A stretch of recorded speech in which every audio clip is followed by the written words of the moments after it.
ان حالات کے پیش نظر اہل مغرب کی یہ مشکل قابل فہم ہے، لیکن جس طرح ان کے بعض دماغوں نے یہ سوچا تھا کہ انسانی زندگی کے تضاد کا حل مذہب سے مل سکتا ہے، اسی طرح ان کے بعض اذہان نے یہ بھی بتا دیا ہے کہ جس مذہب میں ان تضادات کا حل پیش کرنے کی صلاحیت ہوگی وہ مذہب کس قسم کا ہونا چاہیے۔ آئیے ہم دیکھیں کہ وہ ایسے مذہب کے خط و خال کس قسم کے پیش کرتے ہیں۔ یہ خط و خال اگرچہ بہت دھندلے سے ہیں، لیکن اگلی منزل تک ہماری رہنمائی کے لیے ان سے کافی مدد مل سکے گی۔ اوسپینسکی کہتا ہے کہ جو مذہب سائنس کی تکذیب کرے اور جو سائنس مذہب کی تکذیب کرے وہ دونوں باطل ہوتے ہیں۔ ٹرشیم آرگنم، پیج 208۔ اس سے مطلب یہ ہے کہ سائنس کی تحقیقات و مکتشفات اسی صورت میں یقینی قرار دیے جا سکتے ہیں جب وہ صحیح مذہب کے مسلمات کی تائید کریں، لیکن مذہب کے یہ مسلمات توہم پرستی پر مبنی نہیں ہونے چاہیے بلکہ عقل و بصیرت پر مبنی ہونے چاہیے۔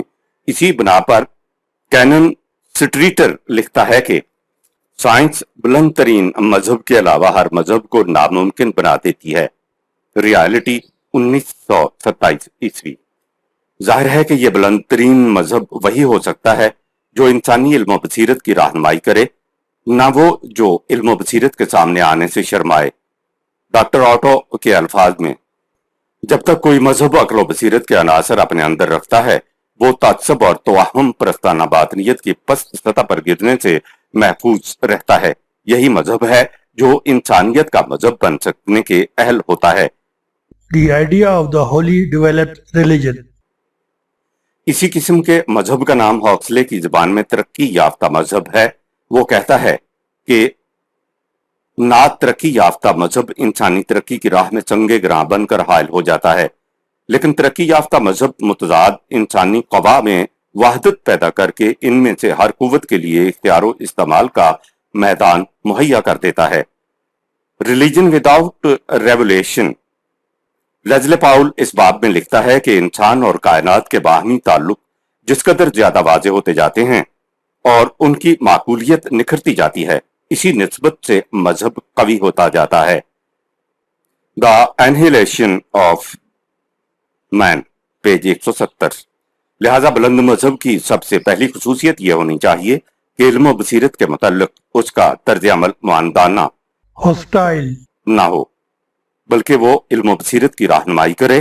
بالفاظ دیگر وہ علوم سائنس کی تائید کرے اور سائنس اس کی تائید کرے۔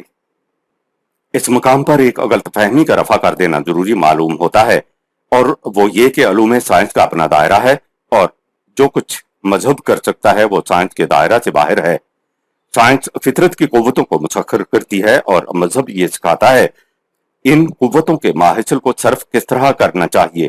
سائنس عالم آفات کے رموز و سرایا سے پردہ اٹھاتی ہے اور مذہب انسان کے مضمر جوہروں میں نشو و نما پیدا کر کے اسے اس قابل بنا دیتا ہے کہ وہ اپنی موجودہ زندگی میں سربلندی اور صحیح توازن حاصل کر سکے اور اس کے بعد منازل کو بے حسن تمام طے کرتا چلا جائے۔ لہذا مذہب سائنس کی کاوشوں کی قدر کرے گا، اس کی تحقیقات و تفتیشات میں ہمت افزائی کرے گا، لیکن اس کے اثر و نفوذ کا دائرہ الگ رہے گا، اس لیے کہ عالم آفاق اپنے رموز و خفایا کو سائنس کے مکانے کی اسلوب کے سامنے بے نقاب کر دیتا ہے۔ لیکن انسان کبھی ایسا نہیں کرتا۔ انسان سائنس کی حدود میں آتا ہی نہیں، پھر سائنس ضابطہ اخلاق بھی مرتب نہیں کر سکتی، اس لیے کہ اخلاق ہمیشہ مقاصد سے بحث کرتے ہیں اور سائنس مقاصد سے بے تعلق ہوتی ہے۔ اسی بنا پر شین کہتا ہے کہ طبیعت کو کیا حق حاصل ہے کہ وہ ایک بلند مقام پر کھڑی ہو جائے اور ہمیں بتائے کہ اخلاقیات کیا ہوتے ہیں، اقدار کسے کہتے ہیں اور خدا کیا ہے۔ سائنس کو جس کا تعلق محض کمیت کوانٹٹی سے ہے، کیا حق حاصل ہے کہ وہ روح کے متعلق بھی فتویٰ صادر کرنا شروع کر دے؟ ایک سائنٹسٹ کو کیا حق حاصل ہے کہ وہ نفس انسانی کے متعلق بھی محاکمہ شروع کر دے، محض اس لیے کہ اس نے ایٹم کا پتہ لگا لیا ہے؟ جس طرح لباس کا ایک فیشن ہوتا ہے، اسی طرح سائنس بھی ایک فیشن ہے، اور ہر نسل کے انسان اپنی سائنس کے فیشن کو سب سے بہتر سمجھتے ہیں۔ کامٹ نے معاشرہ کے متعلق ایک نظریہ پیش کیا، جب تک اس کا احاطہ معاشرہ تک محدود رہا وہ سائنس تھی، لیکن جب سائنس نے اس کے ساتھ شاعری شروع کر دی اور اس نظریہ کو اس فطری حدود سے آگے بڑھا کر مذہب اور خدا تک بھی لے گئے تو رفتہ رفتہ معاشرہ کو خدا کی حیثیت دے دی گئی۔ اس طرح ہر شعبہ میں یہی کچھ ہوا۔ حیاتیات، نفسیات وغیرہ میں سائنس کی تحقیقات اپنے اپنے دائرہ کے اندر ٹھیک تھی، لیکن انہوں نے آہستہ آہستہ اپنے دائرہ سے آگے بڑھ کر خدا اور مذہب پر بھی چھاپا مارنا شروع کر دیا، اور حیاتیات نے خدا کو ارتقاء کی ایک کڑی اور نفسیات میں سبلیمیٹڈ لیبیڈو قرار دے دیا۔ اس سے واضح ہے کہ سائنس کا میدان اپنا ہے اور مذہب انسان کو اس سے آگے لے جاتا ہے، لیکن یہ حقیقت اپنی جگہ پر مسلم ہے کہ صحیح مذہب وہی ہو سکتا ہے جو علوم فطرت کے اقتصاب کی تائید کرے اور فطرت کی قوتوں کا صحیح استعمال سکھائے۔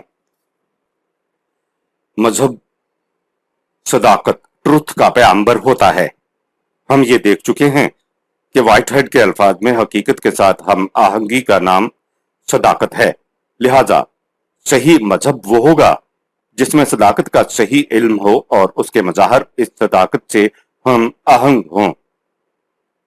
یہ بھی ضروری ہے کہ یہ مذہب صداقت کے متعلق کلی علم عطا کرے، اس لیے کہ وائٹ ہیڈ کے الفاظ میں صداقت کے متعلق جزوی علم تمام کائنات میں فساد برپا کر دیتا ہے۔ Adventure of ideas, page 311۔ ہم دیکھ چکے ہیں کہ انسان دوام، پرماننس اور تبدل، چینج کا مجموعہ ہے۔ اس کے لیے وہی ضابطۂ زندگی کا قانون بن سکتا ہے جس کے اصول ابدی صداقتوں پر مبنی ہوں، لیکن ان اصولوں کی جزیات ہر زمانہ کے تقاضوں کے ساتھ بدلتی رہیں۔ وائٹ ہیڈ کہتا ہے کہ زندگی کو مستقل طور پر ایک ہی قالب میں محبوس رکھنا ناممکن ہے، اس لیے مذہب کو بھی سائنس کی طرح بدلتے ہوئے تقاضوں کا لحاظ رکھنا پڑے گا۔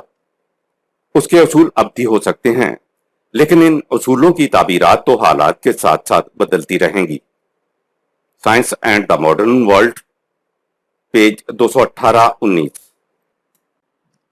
جس میں اجتہاد کی گنجائش ہو، لہذا صحیح مذہب وہ ہوگا جس کے اصول ابدی ہوں، لیکن ان اصولوں کی تعبیرات زمانہ کے تقاضوں کے ساتھ ساتھ بدلتی رہیں۔ اسے اجتہاد کہتے ہیں۔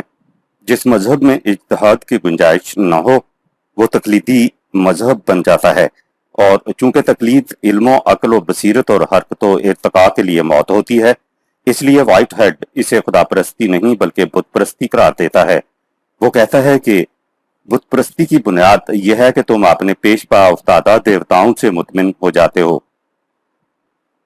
دا ایڈونچر آف آئیڈیاز، تقلید کی تباہیاں۔ وہ آگے چل کر لکھتا ہے کہ تہذیب کی ترقی کے لیے ضروری ہے کہ انسان آگے دیکھے۔ تہذیبی ترقی کے لیے یہ قطعاً ناکافی ہے کہ انسان یہ دیکھے کہ زمانہ سابقہ میں کون کون سی اچھی باتیں کی گئیں اور کون کون سے اچھے کام کیے گئے۔ اس اسلوب زندگی کا نتیجہ یہ ہوتا ہے کہ زندگی جامد بن جاتی ہے، فطری صلاحیتیں دب جاتی ہیں اور دل کو پستی کی طرف جانے کی عادت پڑ جاتی ہے۔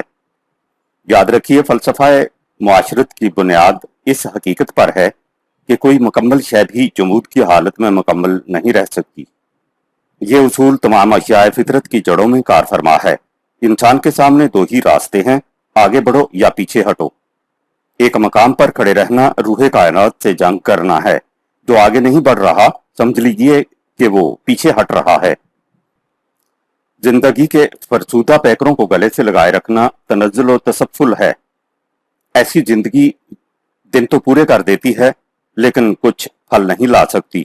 اس میں تہذیب کی نمائش تو رہ جاتی ہے لیکن اس کی حقیقت باقی نہیں رہتی۔ جو تہذیب ہمت کر کے آگے نہیں بڑھتی وہ تباہ ہو جاتی ہے۔ ماضی کی عظمت کو بھی وہی صحیح طور پر پہچان سکتا ہے جس کا مستقبل روشن ہو۔ ماضی کا علم بلا حرکت ماضی کے پیغام کی قیمت کھو دیتا ہے۔ ایک زندہ تہذیب کے لیے علم کی ضرورت یقینی ہے، لیکن اسی علم کی جو اسے آگے لے جائے۔ دوسری جگہ وائٹ ہیڈ لکھتا ہے کہ جمود اخلاقیات کا دشمن ہے۔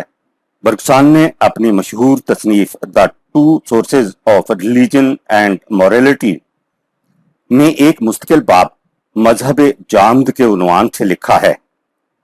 اس میں اس نے اس حقیقت پر شرح بست سے گفتگو کی ہے کہ جب مذہب میں اصلاح پرستی آ جاتی ہے تو مذہب جامد ہو جاتا ہے، اور یہی جمود اس کی موت کا باعث ہے۔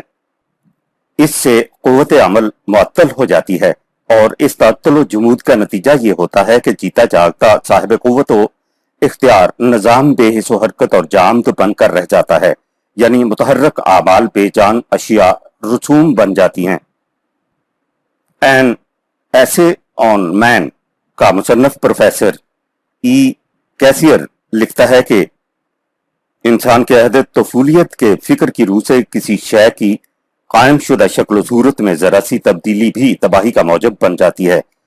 جادو کے فارمولے، منتر اور وظیفہ کے الفاظ، مذہبی رسومات و عبادات کی شکل و صورت، ان سب کو تمام جزیات کے ساتھ اسی صورت میں برقرار رکھنا نہایت ضروری ہے جس میں وہ اسلاف سے چلی آ رہی ہیں۔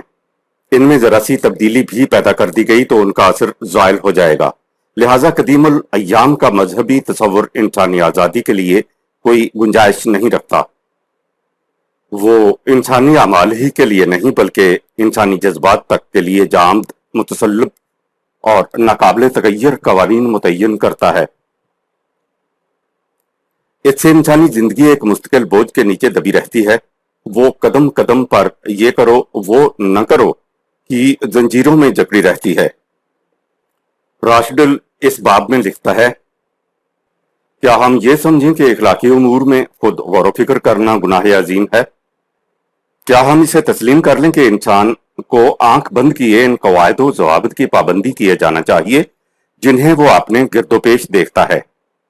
اگر ہم ایک ثانیہ کے لیے بھی غور کریں تو یہ حقیقت سامنے آ جائے گی کہ ان سوالات کا جواب یکسر نفی میں ہے۔ اخلاقی تعلیم کا بنیادی اصول یہ ہے کہ انسان خود سوچے۔ جو انسان خود نہ سوچے بلکہ زندگی کی تمام جزیات میں دوسروں کی تقلید کرتا جائے، اس کے متعلق سمجھ لو کہ وہ ایسا انسان ہے جس کا کیریکٹر ہی نہیں۔ بریڈلے نے کیا خوب کہا ہے کہ جو شخص اپنے ماحول سے بہتر بننے کی خواہش کرتا ہے، سمجھ لو کہ وہ حیات جاوداں کی دہلیز پر کھڑا ہو گیا۔ Volume 2 page 156-57۔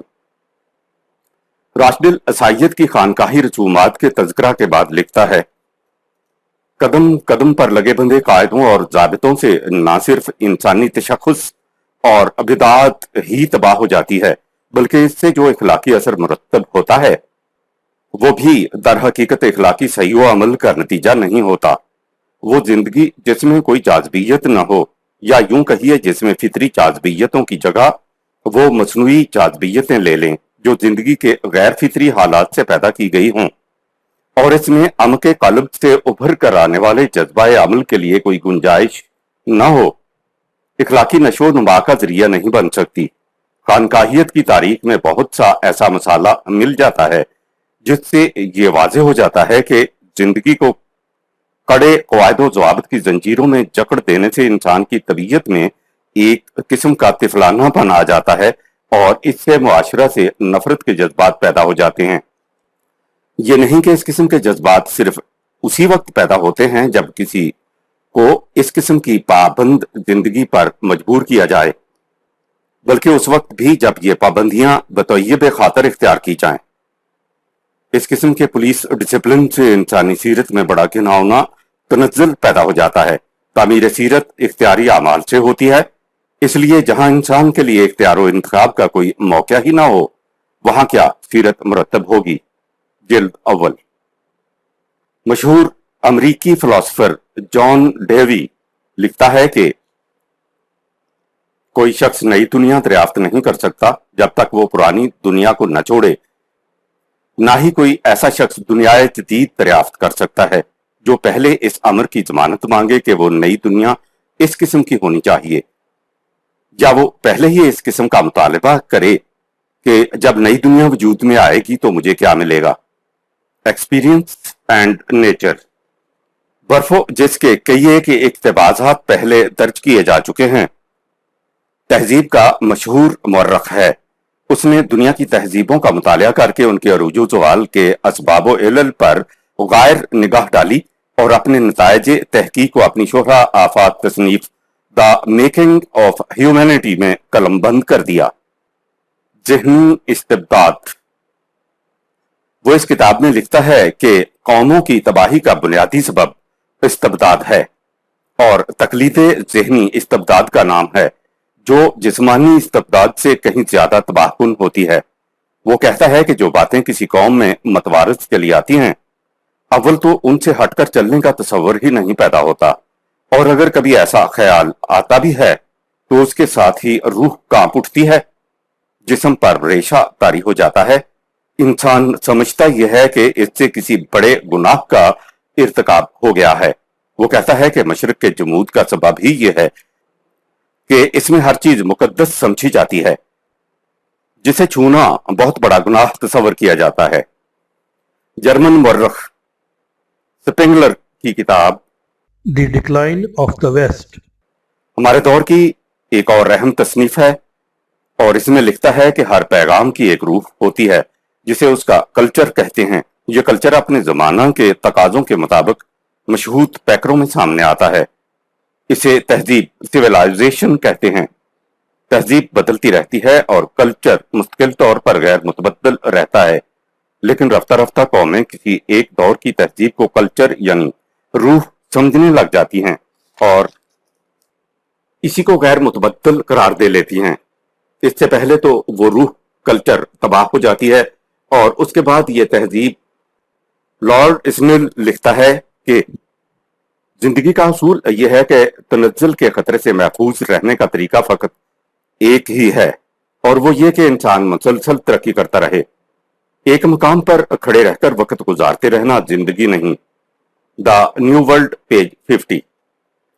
اقبال اس ضمن میں لکھتا ہے کہ قدامت پسندی مذہب کی دنیا میں بھی اسی طرح بری ہے جس طرح انسانی زندگی کے اور شعبوں میں اس سے انسانی انا کی قوت تخلیق تباہ ہو جاتی ہے اور نئے نئے روحانی تجارب کا راستہ مسدود ہو جاتا ہے.